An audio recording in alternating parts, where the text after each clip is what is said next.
Bonjour. Dans mon dernier vidéo, je vous ai parlé de la méthode Kanban.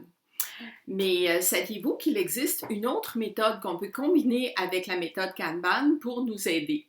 Kanban, ça gère la tâche et Pomodoro, ça gère le temps.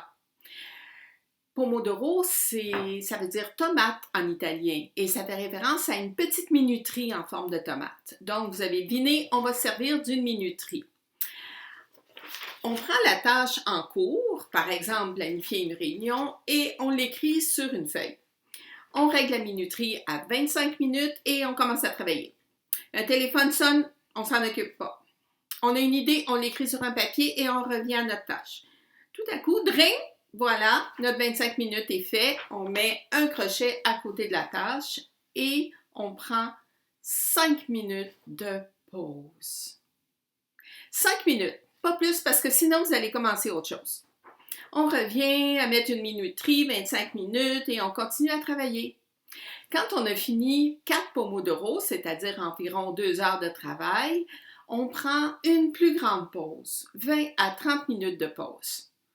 Mais détrompez-vous, pendant ce temps-là, votre cerveau continue à travailler secrètement, à intégrer toutes les nouvelles informations que vous avez faites. Alors, les deux méthodes ensemble, ça nous aide à être plus efficaces dans notre travail. On peut aussi les utiliser avec les enfants, par exemple pour les devoirs ou pour les tâches quotidiennes.